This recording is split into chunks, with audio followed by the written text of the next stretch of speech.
já parou pra pensar por que tu escolheu esse celular ou computador que tu tá usando em vez de outro? Como que alguém usa estratégias para te vender um produto e por que nós escolhemos o que escolhemos? Nesse vídeo eu vou te explicar tudo que você precisa saber sobre tomada de decisão e como tomar melhores decisões baseado na economia comportamental. Ensinamentos desses dois melhores amigos. Bora pro vídeo.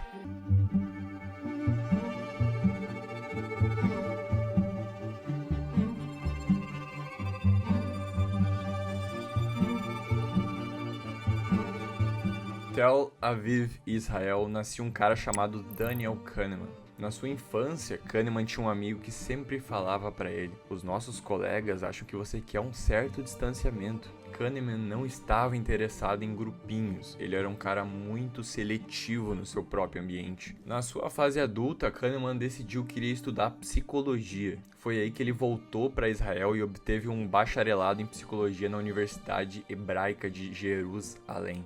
A partir da graduação de Kahneman em psicologia, ele serviu as forças israelitas e foi aí que ele começou a analisar o comportamento humano. Enquanto ele atuava no departamento de psicologia do exército, ele desenvolveu um método que ele procurava identificar qual soldado se sairia melhor em qual função, baseando-se nos comportamentos e no jeito que ele atuava.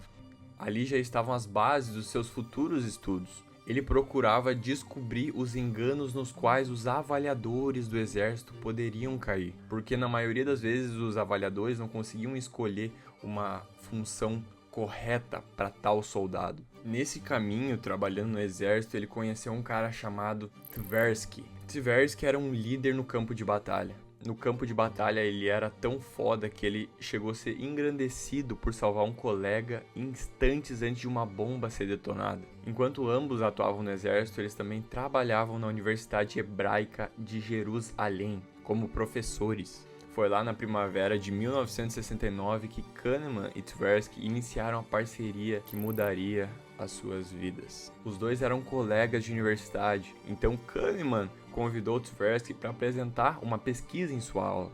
As pessoas da universidade, elas falavam que nunca entendiam como os dois se davam tão bem, porque na maior parte do tempo eles ficavam conversando e criando ideias que quase ninguém estava preparado. As pessoas não entendiam porque eles se davam tão bem, porque Kahneman se mostrava muito inseguro, pessimista, frequentemente afetado pela opinião dos outros, e sua sala de trabalho era uma completa bagunça. Kahneman sempre dizia para os seus alunos: quando alguém te diz alguma coisa, não se pergunte se é verdade ou não. Pergunte a respeito de aquilo que possa ser verdadeiro. Questione para sempre tirar algo bom daquilo. Uma das suas grandes motivações de saber sobre comportamento humano nessa época foi o cientista comportamental Skinner, que tinha como base na ideia de que todo comportamento animal era motivado não pelos pensamentos ou sentimentos, mas pelas recompensas e punições externas. Já Tversky era um cara muito otimista, com a texto alta, né? Acostumado a ser o cara mais inteligente da sala, e sua mesa de trabalho não tinha mais do que necessário para escrever, sempre muito organizado. Os dois professores israelitas passaram mais de uma década pesquisando e escrevendo em conjunto sobre artigos e experimentos científicos. E eles ficavam refletindo, fazendo experimentos do porquê os seres humanos escolhiam as coisas. No período de 1971 e 1979, publicaram um trabalho que acabaram ganhando o Prêmio Nobel de Economia, que foi em 2002 que Kahneman ganhou. Mas infelizmente o Kahneman ganhou sozinho, porque o Tversky acabou deixando nós. No Nobel haviam dois temas principais distintos: julgamento e tomada de decisão. O julgamento consiste em estimar ou adivinhar magnitudes e probabilidades, que, resumindo a economia comportamental, seria um subcampo da economia em que os dois criaram para entender como as pessoas tomavam decisões, seja em finanças, seja em empreendedorismo, apostas e muito mais. Isso foi tratado em um dos seus primeiros artigos científicos, Judgment Under Uncertainty, Heuristics and Biases. Kahneman e Tversky mostraram que em ambos os domínios, os seres humanos dificilmente se comportavam como se fosse estatísticos treinados ou intuitivos, que é totalmente o contrário. Os seus julgamentos e decisões se desviavam baseados em crenças que as pessoas tinham ou experiências que elas já passaram na vida. Sabendo muito sobre comportamento, Kahneman escrevia sobre os chamados vieses cognitivos. Antes de a gente entrar nos dois vieses cognitivos, vamos falar sobre as duas formas que todos nós temos de pensar. Saber como o nosso cérebro absorve as informações e julga com base em dois sistemas. Num livro escrito pelo Kahneman em 2011, ele explica que temos duas formas de pensar. O sistema 1 é rápido, intuitivo e emocional. O sistema 2 é mais lento, mais lógico e deliberativo. Ambos moldam os nossos julgamentos e as nossas decisões. Esses dois sistemas que a gente tem, eles trabalham juntos quando você recebe uma informação e depois julga. Kahneman explica que o principal deles é o fato de que o sistema 1, o sistema rápido, ele toma o lugar do sistema 2, o mais deliberativo, no momento que ele não deveria. Então isso nos leva a confiar na nossa intuição, o excesso às vezes de confiança pelo sistema 1, e assim a gente acaba tomando decisões mais precipitadas. Eu vou te dar um exemplo agora como a gente é muito fácil afetado pelo sistema 1, baseado numa certa emoção que a gente tem numa tomada de decisão. Um exemplo claro, imagina que você vai viajar semana que vem para Nova York e hoje você liga a sua TV antes de almoçar e você vê uma notícia sobre uma queda de avião. Provavelmente você vai começar a sentir que os aviões não são inseguros, talvez vai aumentar a sua ansiedade, mas aí, durante esse processo de você ver a notícia, já entra o seu sistema 2 em cima disso, que ele vai falar, cara, as quedas de aviões são extremamente raras. Acontecer isso é muito difícil, é muito seguro andar de avião. Então é um sistema falando com base na emoção e o outro deliberativo tomando conta dele. A nossa mente inconsciente, ela começa a acreditar naquilo mesmo que não seja racional. Na maioria das vezes acontece isso. Por isso que a melhor forma é você entender como e onde isso aconteceu, para você começar a pensar e tomar decisão tão rápido assim. Outro exemplo clássico da economia comportamental é: imagina que você vai hoje no médico e o médico te fala que você tem que fazer uma cirurgia que você tem 95% de chance de sobreviver. Cara, a maioria das pessoas ia achar tranquilo, vamos lá, cara, 95%.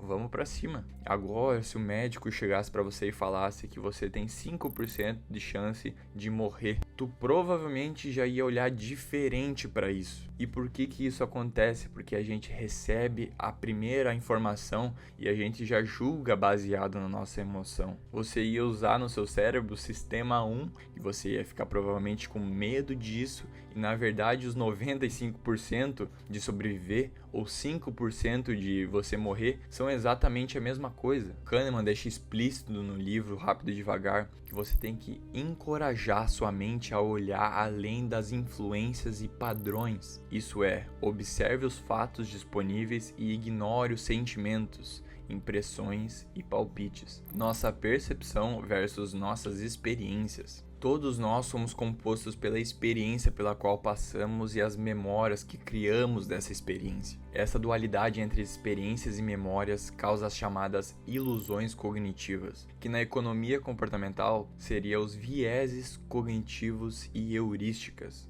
Um viés cognitivo é um erro de pensamento que ocorre quando as pessoas estão processando e interpretando informações no mundo ao seu redor antes de tomar uma decisão. Já a heurística é um atalho mental, é um encurtamento no processo da tomada de decisão. É um atalho que o nosso cérebro pega para resolver problemas ou fazer julgamentos de uma maneira mais rápida, mais eficiente. Eu vou te dar 2 exemplos de vieses cognitivos agora. O primeiro é a heurística da representatividade. Presta atenção no exemplo que o Kahneman usa. Linda tem 31 anos, é solteira, tem discurso fluente e convincente e é muito brilhante. Formou-se em filosofia. Como estudante, ela se mostrou profundamente preocupada com questões como discriminação e justiça social e participou de movimentos anti-arma nucleares. Agora eu te pergunto, o que tu acha que a Linda é? Linda é caixa de banco ou uma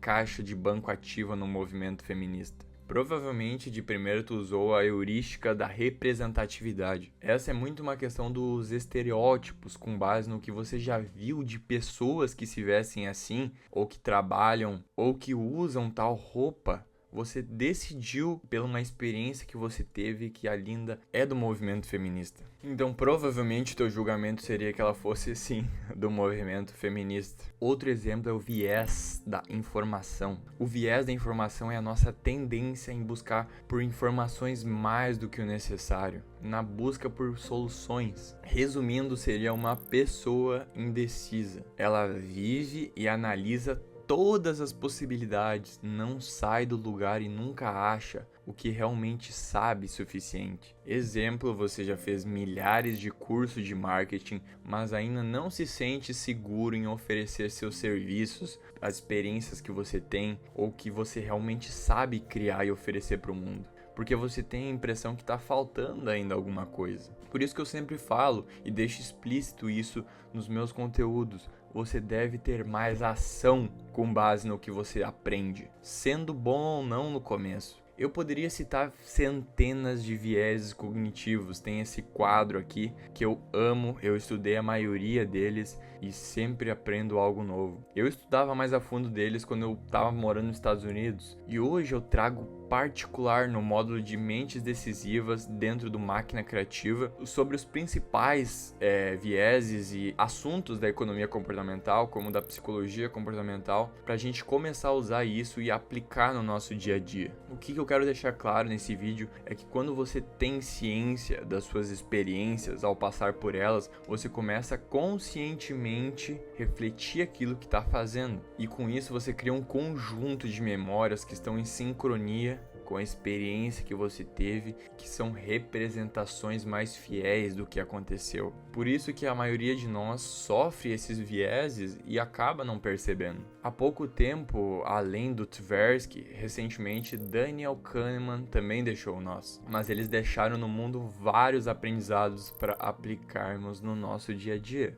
Meu nome é Henrique Bajetti e esse foi o vídeo. Links na descrição. Minha newsletter de todos os sábados. E é isso. Crie mais.